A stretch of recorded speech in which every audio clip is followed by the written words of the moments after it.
Hello everyone and welcome back. Today I'm particularly excited to have with me a young entrepreneur who is visiting Singapore, our campus from Switzerland, from ETH, from Zurich. So I have with me Dr. Karin Leitner. Thank you for coming. Thank you for making time, for agreeing to do the interview. Thank you for having me. Very excited to be here and here in Singapore. Yeah, no, fantastic. So she is the CEO and co-founder of ENANTIOS, and which she launched after her doctoral research at ETH, which she did after studying in the US and receiving, I make sure I get this right, a Master in Material Science and Engineering from Cornell University. I hope I got that right. Yes, correct. Okay, very good. So the plan is to hear a little bit about her journey of obviously being a spin-out out of ETH, or ETH, as the American listeners would call it, which is the MIT of Switzerland. I think that's a fair definition. And I would like to start off with the founder journey and then basically go a little bit deeper in actually what the company does.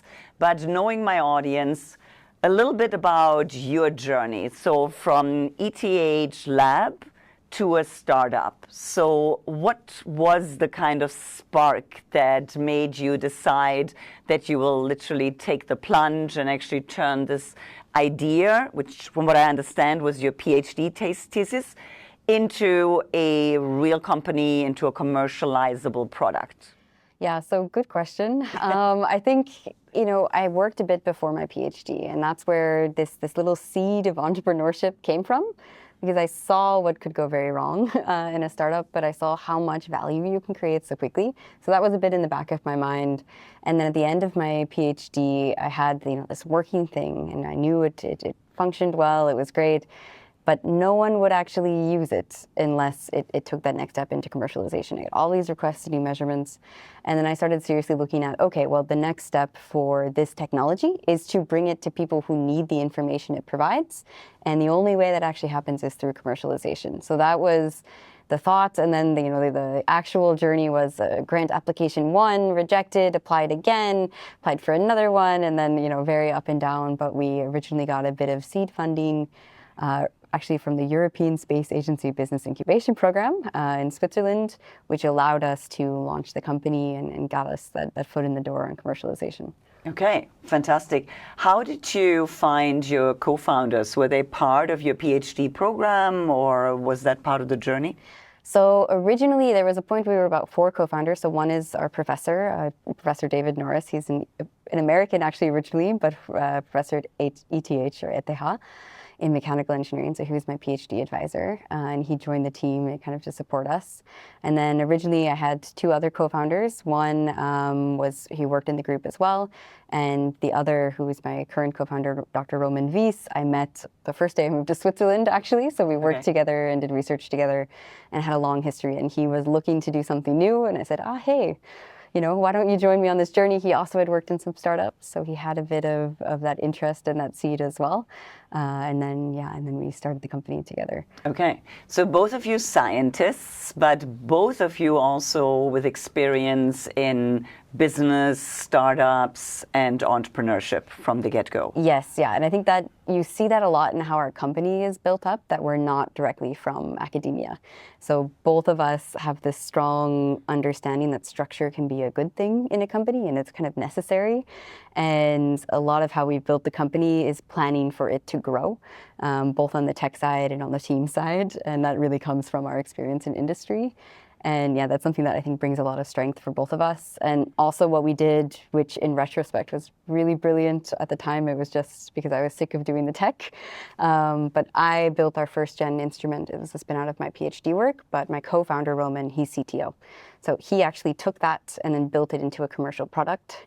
And that transition was also incredibly helpful because a lot of the assumptions and the technology that I was so used to from working with it for 5 years, this was questioned again, and we didn't fall into this trap of just turning a lab setup into something that you think is a commercial product, but only one person can use. So that was also very helpful. Yeah. So how long did that take you from your original little product out of the result of your 5 years of your PhD research to then actually having a commercial product? So we shipped our first instrument March of this year, and we founded the company in December of 2022. So it took us about 2 years, Okay. Which we are very proud of. Okay, yeah, that's very fast. Yeah, we really, and it's a very professional first product. So we wanted to make sure that we went on the market with something that we can use for customers in industry. And again, because both of us had that experience, we know that what is acceptable in an academic lab doesn't really fly in industry, and that's why we took investment early and we used that money to scale quickly and bring a product to market as quickly as possible, because then we can actually start to get user feedback or get more user feedback and understand how the customer uses it and what they need for the next gen. Yeah, very exciting. So, and that's, as some of my listeners will know, it's what I'm usually giving a shout out to Europe. We need more productization of all the amazing research that's happening in the various labs and Max Planck institutes and so on of this world. So now, changing tack a little bit, female founder in DEEPTECH, okay? So, because I know I'm going to get that question. So, as a young woman, basically leading a high-tech venture in Switzerland, is there anything that has surprised you, either positively or negatively? What was the journey like?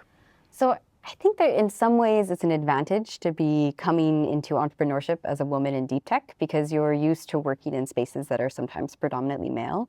I'm quite lucky actually that most of the teams that I've worked in, and also in my undergrad, we were about 60% women, 50% depending on the class in chemical engineering. So I never really felt like a minority in my field until I got to the entrepreneurship level. So that was really helpful, was kind of having that base of just being one of many.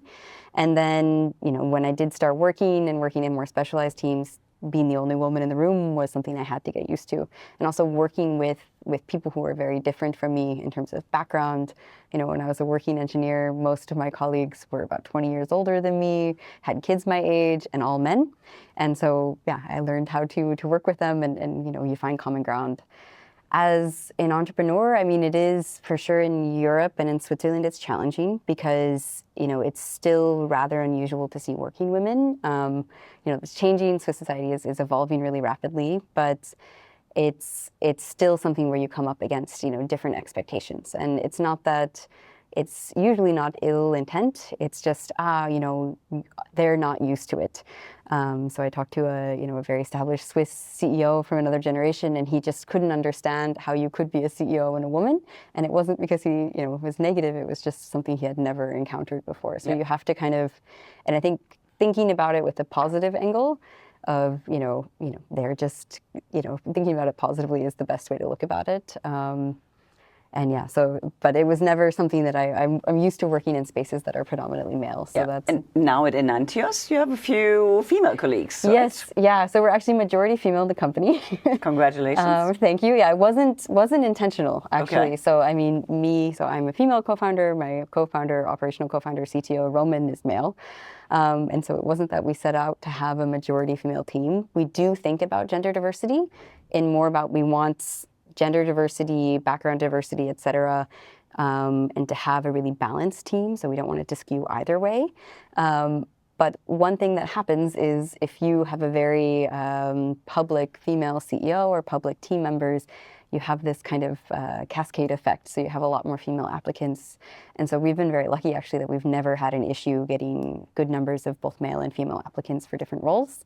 But it is something we think about really intentionally as we grow, because it's very easy to kind of become funneled into, then you're 100% female, and then it's difficult to hire a man because understandably, no one wants to be the only, and then also vice versa. If we skew too far female, even just in one of the, or too far male in one of the sub-teams, then we have to be careful that it's not that we, stick one woman in that team and then she feels alone. And yeah, so it's something we really think about when we build up the team. And as much as possible. But we're very lucky that we have a lot of both very talented men and very talented women, and both, and all of our team is really, and that's why part of our culture is working with people who are different than you and who have different perspectives, and doing that in a way that gives us strength. Sure, certainly. So let's talk a little bit about courage, conviction. What was kind of the hardest decision that you had to take in the very early days? And how did you navigate? How did you think about it? Any tough decisions that you had to make? Yeah, definitely many tough decisions. I think especially in the beginning, it can be very difficult. One that we had that was very difficult very early on was one of our co-founders left. And that was a difficult situation for everyone. So this was someone I had started the company with, but just wasn't able to move forward with us. Wasn't really willing, wasn't also ready yet to take that jump. Sure. And this decision to really say, hey, you need to either do this or we need to think about separating ways, especially when it's someone you know, this was really, really difficult. And it's something we didn't do lightly. But it was really, we had to think about how do we grow and where do we go from here. And so we tried to do it in a way that was fair to everyone. But yeah, that was a very, very difficult decision very early on. And I think a lot of founding teams undergo changes and very few of them talk about it.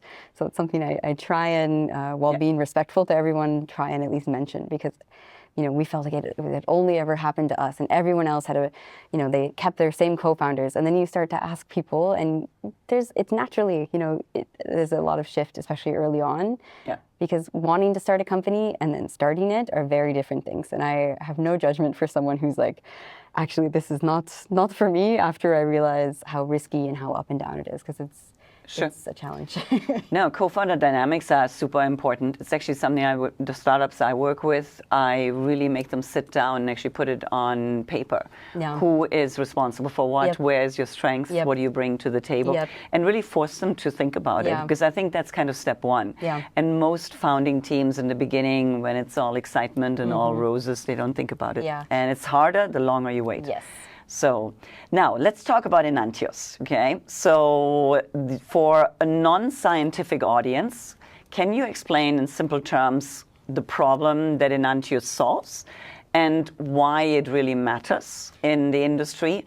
I know your website says simple solutions for complex molecules. Yeah. So for someone like me, a molecule by definition is complex. So, but tell us a little bit, what does the company actually do? Yeah, so simple solutions for complex molecules. ENANTIOS, we're addressing the problem of structural characterization in pharma. Why do we care, right? So we measure molecular structure. Why do you care about that in pharma? Turns out that the way that drugs work in the body is related to their shape. So to think about it non-technically, we like to use the example of a lock and a key. Your key needs to be the right shape in order to open the right lock. And the same principle is true in drug design. So your molecule is your key. It needs to have the right shape. And even a very small difference in that shape can mean a huge difference in how it functions in the body. And this has been known for a while, how important structure is. That's why it's required by the FDA and EMA to characterize structure. Okay. But the molecules we're making today don't really look like the molecules we were making, even 5-10 years ago as drugs. And they're harder and often impossible to characterize, which creates problems for pharma companies because they can't bring a drug to approval if they can't measure it. And it creates problems and gaps for us potentially as consumers, right? So if it's so important to know the structure for how it functions in the body, we want to make sure that we keep track of this also in quality control when we bring a drug to market. So that's really what we work on. So we're bringing an optical measurement technology, which means, it sounds fancy, but we just shine light on molecules. We look at that light and we use that to characterize the three-dimensional structure. And that 3D portion is what makes it a bit special. And that technology was actually adapted from original use in aerospace. That's why we have the ESA funding originally. Okay. And in the end, our technology provides, it sounds very complicated, but for our customers, they're able to just put their molecule in a liquid, put the vial in, press a button, and they get the full characterization with a single technology instead of having to rely on 3 or 4. That's the standard right now. And we're able to characterize a much wider variety of molecules. So if you discover the cure for cancer today, but you can't measure it, can't bring it to market. And we want to make sure that that doesn't happen, that this, the next generation drug doesn't die in the pipeline just because we can't measure it. And that's, yeah.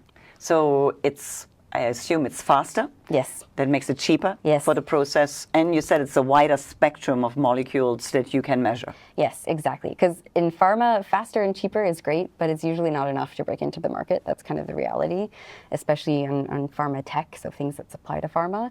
So what gave us this early traction, especially with the bigger customers, is that we can measure things or measure molecules or aspects of molecular structure that other technology just can't.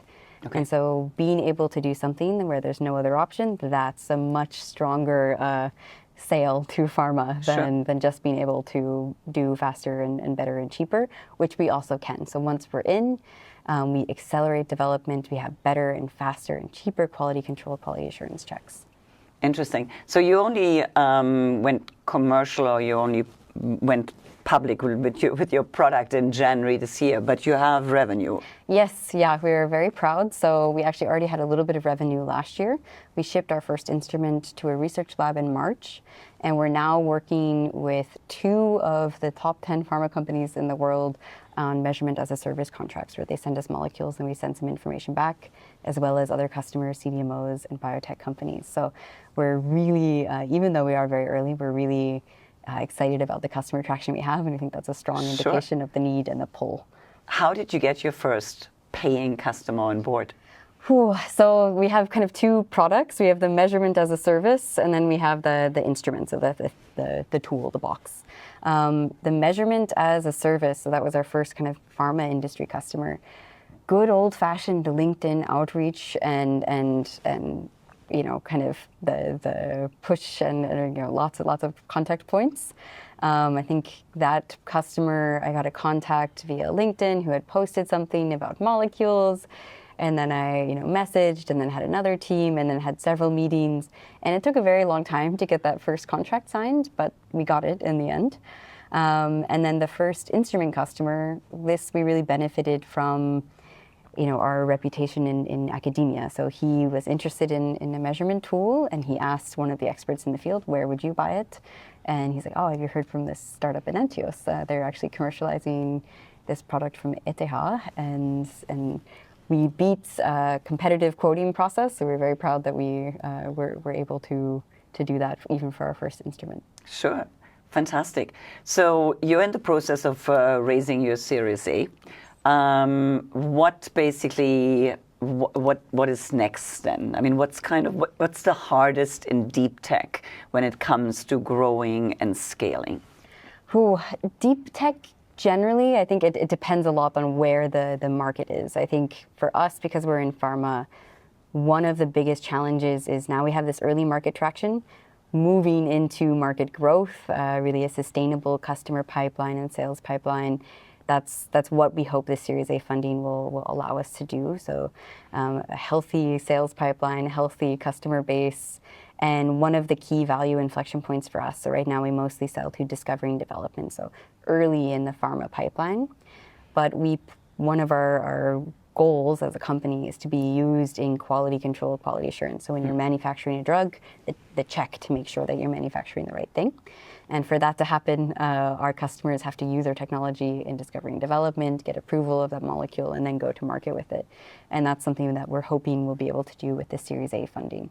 Once we move into QA/QC, this is an even larger market still, and allows us to sort of benefit from the snowball effect in pharma, which is that if one manufacturer uses it, then you start very quickly to pick up sales. Yeah. Sure. I had a look at your deck. You highlight increasing M&A activity in the space in general. Do you see building ENANTIOS for an exit in that avenue, or do you see ENANTIOS rather being the one acquiring in the M&A space? It's a good question. It's a good question. Yeah, no one's gonna hold you to it. I mean, it's the kind of traditional pathway for instrumentation hardware companies is exit through M&A, so getting acquired by a larger company. And I think there will be a point in our growth where the way to grow the tech even more will be to partner with a larger company, exit to them, or have strategic investment.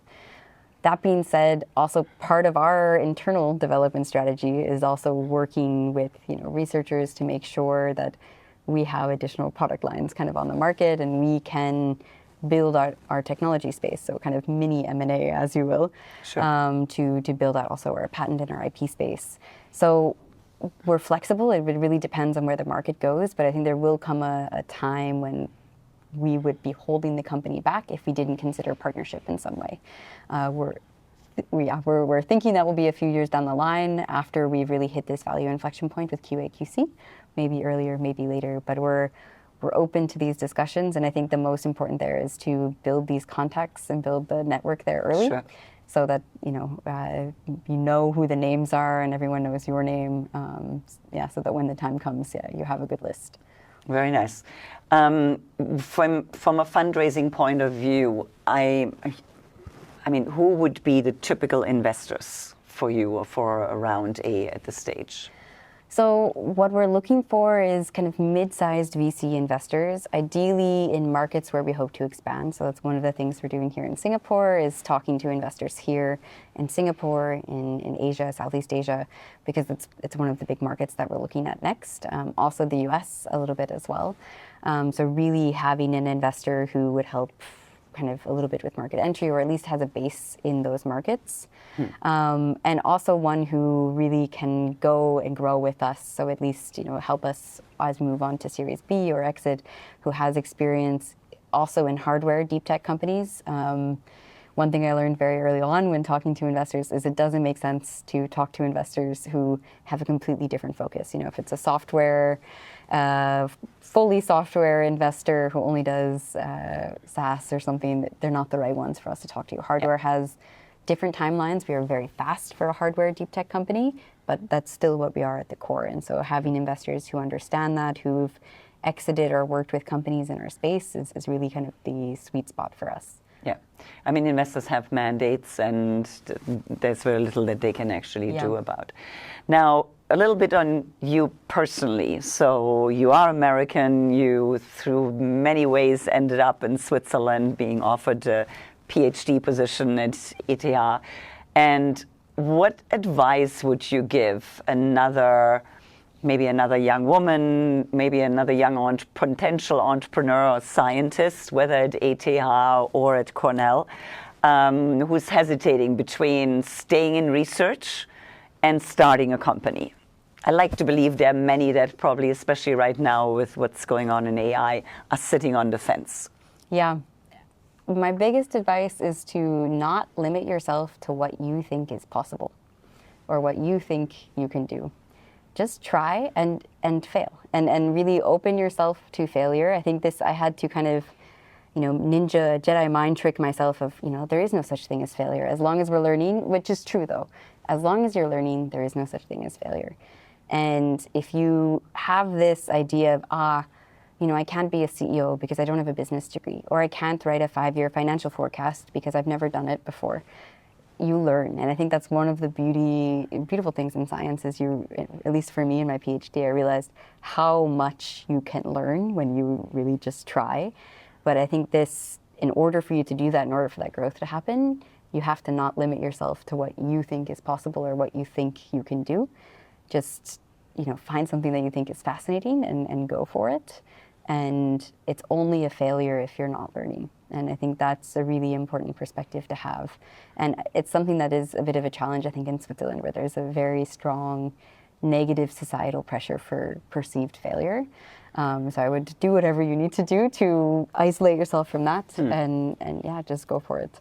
Maybe generic advice, but I think it's perfect advice for particularly European potential entrepreneurs or entrepreneurs that just basically take the plunge, right? And don't worry about failure. It will teach you a lesson, and then you take a lesson and take another run at it.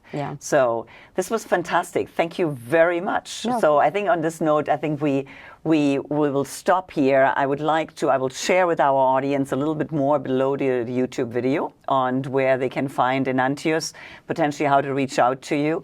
So Karin Leitner from Switzerland, co-founder and CEO of ENANTIOS. Thank you very much. Thank you so much for having me. No, it was a pleasure. Thank you. Thank you.